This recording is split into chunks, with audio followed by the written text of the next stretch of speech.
반갑습니다. 지난 강의까지 우리는 문화예술에 대한 이해, 창의성을 비롯한 주요 개념의 변천 과정, 그리고 문화 콘텐츠 산업의 특징 등을 검토했습니다. 혹시 이전 내용이 잘 기억나지 않는다면 앞선 영상들을 다시 한번 확인해 주시기 바랍니다. 이번 시간에 우리가 함께 공부할 내용은 스토리텔링의 이해라는 제목을 달고 있습니다. 문화 콘텐츠 산업에서 이야기가 어떤 식으로 활용되는가? 바로 이 질문에 대한 답을 찾아가는 여정이라고 할 것인데요. 이를 위해 이야기의 요소를 알아보고 스토리텔링의 기본 개념과 특징을 검토한 다음 원소스 멀티유즈, 스핀오프, 트랜스미디어 스토리텔링 순으로 살펴보겠습니다. 본격적인 내용에 들어가기 전에 아이스 브레이킹을 진행하겠습니다. 우리가 함께 고민할 주제는 예술은 언제 창작되는가입니다. 먼저 이 사례를 살펴봅시다. 1950년대 활동했던 시인 박인환입니다. 한 잔의 술을 마시고 우리는 버지니아 울프의 생애와 목마를 타고 떠난 숙녀의 옷자락을 이야기한다. 라는 도입부로 유명한 목마와 숙녀를 비롯해서 지금 그 사람의 이름은 잊었지만 그의 눈동자 입술은 내 가슴에 있어. 바람이 불고 비가 올 때도 나는 저 유리창 밖 가로등 그늘의 밤을 잊지 못하지 라고 시작하는 세월이 가면 등의 작품으로 유명합니다. 박윤환은 전쟁으로 인해 폐허가 되어버린 서울 명동거리에서 그 시대와는 참으로 어울리지 않는 낭만을 노래했습니다. 바로 이 시인이 등장하는 드라마가 있습니다. EBS에서 만든 작품인데요. 우리는 흔히 EBS에서는 교육 콘텐츠만 만든다고 생각하지만 사실 훨씬 다양한 분야의 콘텐츠를 제작하고 있습니다. 드라마도 만들고요. 물론 다른 방송국처럼 시청률을 의식하는 드라마는 아니고 교육적 효과, 정보 전달 효과를 추구하는 드라마가 많습니다.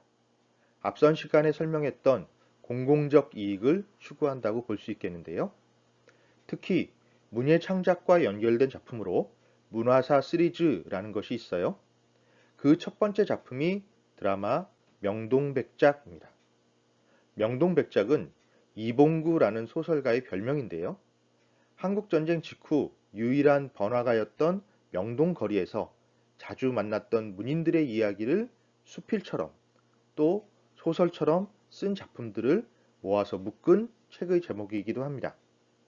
1950년대, 60년대 문인들의 일화가 소개되고 있는데 여기에 박윤환, 김수영, 전혜린 등의 이야기가 나옵니다.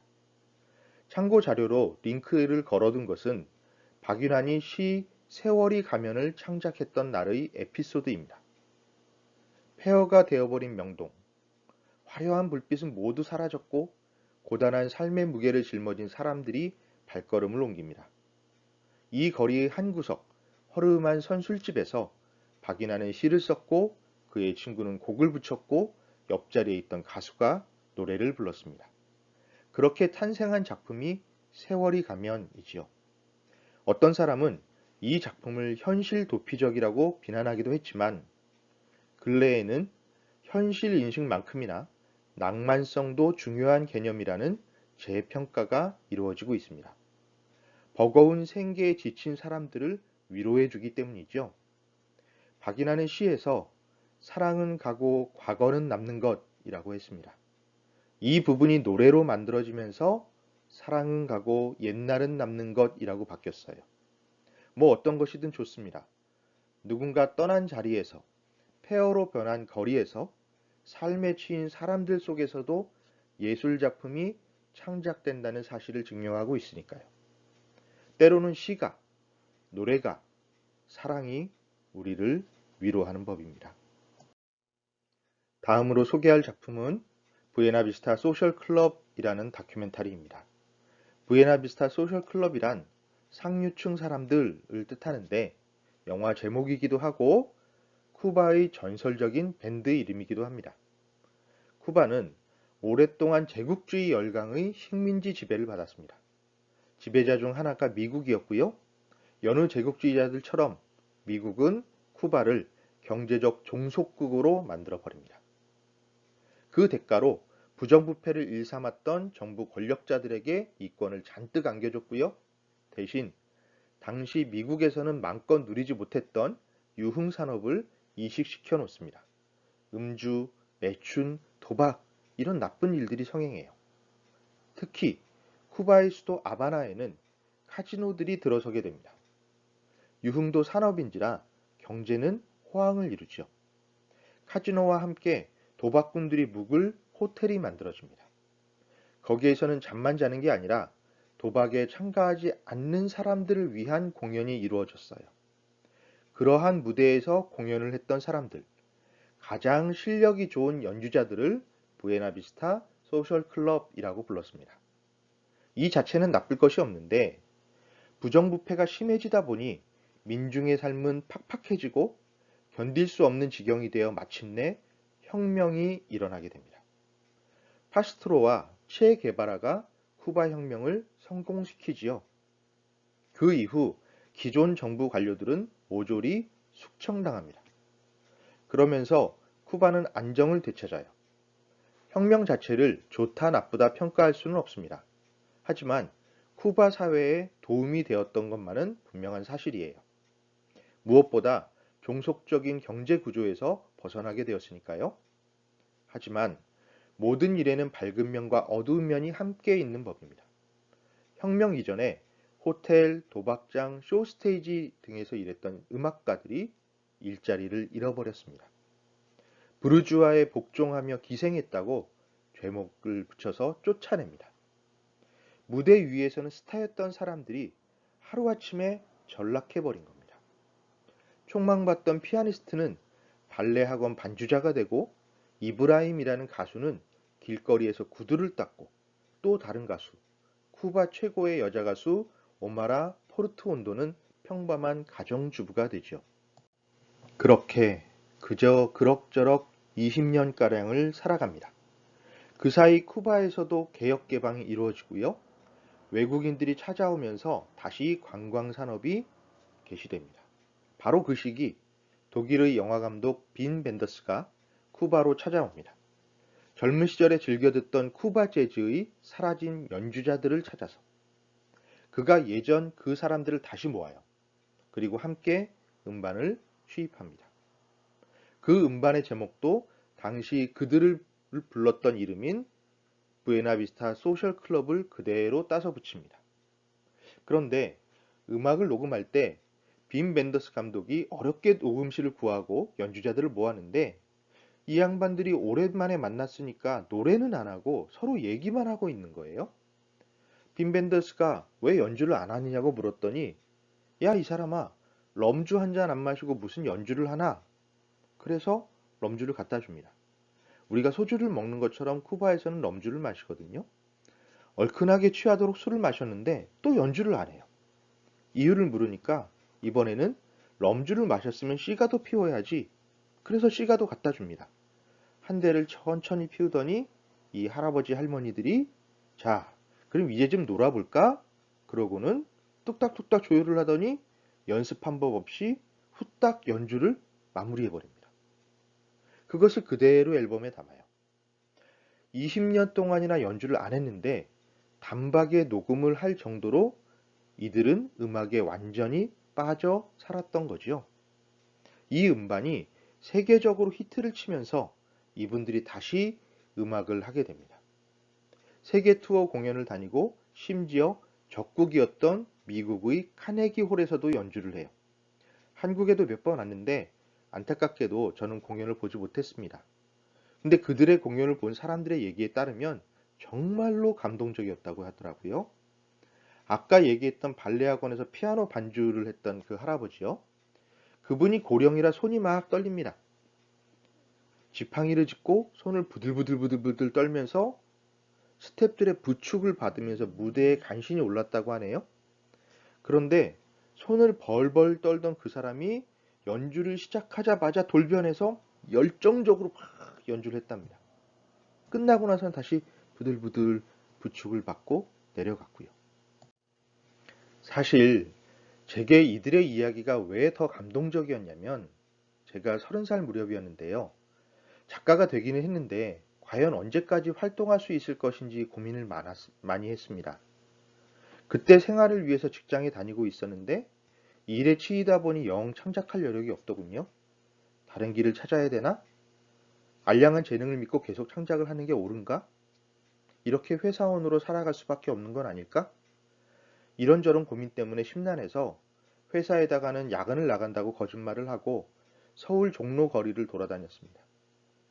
근처에 당시에도 허름했던 허리우드 극장이라는 곳이 있었는데 바로 그곳에서 그저 시간을 때우려고 들어가서 본 영화가 부에나비스타 소셜 클럽이었어요. 낮 시간이라 관객은 별로 없고 반쯤 널브러진 자세로 영화를 보기 시작했습니다. 그러다가 차츰 몸을 바로 일으켰어요. 저 사람들은 혁명을 거쳤고 20년 동안 자신들이 사랑했던 음악 활동을 할 수가 없었지요. 그런데도 저들은 다시 모여서 노래를 하고 있구나. 영화를 보면서 생각했습니다. 나는 조금 더 창작할 수 있겠구나. 언제까지가 될지는 모르겠는데 그래도 더 이야기를 만들어도 되겠구나. 내가 이야기를 놓지 않으면 저 할아버지 할머니들처럼 늙어서까지도 저렇게 행복한 얼굴로 뭔가를 할 수 있겠구나. 여러분께도 권하는 작품입니다. 꼭 감상해 보시길 권합니다. 여기 소개된 노래는 20년 후라는 제목입니다. 연인이 헤어졌다가 20년 만에 다시 만나요. 추억은 남았고 감정은 아련한데 내 안에서 사랑이 다 사라져 버렸습니다. 그래서 당신을 더 이상 사랑하지 않는다는 사실에 슬퍼하면서 부르는 노래예요. 이 두 사람, 이브라임과 오마라가 함께 불렀습니다. 또 다른 사례는 장범준인데요. 이 가수는 익숙하지요? 장범준은 천안상명대학교 만화과 출신입니다. 음악을 하고 싶어서 버스킹을 하면서 준비를 했고요. 그런데 마침 지자체에서 청년들의 창업을 지원하는 프로젝트가 있었답니다. 천안시에도 그런 게 있었는데 그때 참여했던 심사위원의 이야기를 들어보면 웬 대학생 하나가 심사 자리에 PPT 자료도 없이 기타만 하나 들고 왔대요. 그러더니 천안에 대한 노래를 만들 거예요. 제가 이런 노래를 만들면 천안시가 홍보될 테니까 지원해 주세요. 이러더니 연주를 막 하더랍니다. 그때 들었던 노래가 너무 좋아서 선발이 되었고요. 그 뒤로 1년 정도 돌아다니면서 노래를 만들었다고 합니다. 그때 틀을 잡아 넣었던 곡들이 꽃송이가, 여수밤바다, 벚꽃 엔딩 등등인데요. 나중에 발표했던 1집 앨범의 기반이 됩니다. 특히 벚꽃 엔딩은 천안 북일고등학교에서 열리는 벚꽃 축제와 연관이 있습니다. 장범준이 여기를 간 거죠. 남자친구들하고. 그런데 주변에 커플들이 많이 모여 있더래요. 나는 솔로인데 너희는 왜 쌍쌍으로 재미있게 노는 거냐? 끝내버려라! 라고 속으로 저주를 했다고 하죠. 그래서 벚꽃 축제에서 만들어진 엔딩 곡이에요. 끝내버리겠다! 라는 마음으로. 북일고 벚꽃 축제에 가면 거기에 장범준의 벚꽃 엔딩이 만들어진 자리라는 플랜카드를 걸어두기도 했습니다. 그래서 우리가 예술을 언제 창작하느냐? 있는 모습을 그대로 보여주는 것도 창작 방법 중 하나이긴 하지만 나의 발언을 역설적으로 표현하는 것도 방법이 될 수 있겠습니다. 또 하나, 흔들리는 꽃들 속에서 내 샴푸향이 느껴진 거야 라는 노래는 멜로가 체질이라는 드라마의 수록곡으로 유명합니다. 근데 멜로가 체질은 굉장히 독특한 드라마죠? 시청률은 별로 안 나왔는데 팬층이 굉장히 두꺼워요. 작품 안에 이 노래가 삽입되는데 노래 분위기에 따라서 드라마 속 러브라인이 조정되기도 합니다. 그래서 음악 안에 들어있는 이야기가 드라마나 영화 같은 영상 매체에서 어떤 식으로 활용되는가 이런 것들에 대해서도 생각해 보기 좋은 소재입니다. 참고 영상 링크를 올려드릴 테니까 꼭 확인해 주시기 바랍니다. 지금까지 살펴본 것처럼 음악은 이야기와 함께 전개됩니다. 음악과 관련된 이야기라고 하면 당연하게도 음악가에 대한 이야기가 있겠고요. 음악가가 만든 작품 안에 사연이 포함되기도 하고 가사에 어떤 상황이 담기기도 하고 공연장 상황이나 뮤직비디오에도 이야기가 포함됩니다. 이것을 관객이, 독자가, 청자가 느끼는 과정에서도 또 이야기가 만들어지지요. 그래서 예술은 언제 만들어지느냐? 작가의 경험에 의해서 혹은 작가가 만들어 놓은 작품 안에서 더 나아가서 그런 작품들이 소비자, 관객, 독자, 청자에게 영향을 주면서 그 어느 때라도 만들어질 수 있습니다. 음악과 관련된 사례를 하나 더 살펴보겠습니다. 영국의 밴드 퀸을 소재로 만들었던 영화 보헤미안 랩소디인데요. 영화 자체에 퀸의 음악 안에 담긴 이야기들이 잘 표현되었지요. 공연장 실황을 보여준다든가 프레디 머큐리의 생애를 다룬다든가 특히 제가 주목하고 여러분들과 공유하고 싶었던 부분은 We Will Rock You라는 노래의 창작 배경입니다. 참고 자료를 링크로 걸어두었으니 꼭 확인해 주세요. 자, 지금까지 살펴본 것처럼 음악도 역시 이런 식으로 이야기를 반영하고 표현할 수 있는 분야입니다. 이 역시 이야기 창작자를 지망하는 우리가 관심을 가지고 준비하고 진출할 수 있는 분야라는 사실 꼭 기억해 주시기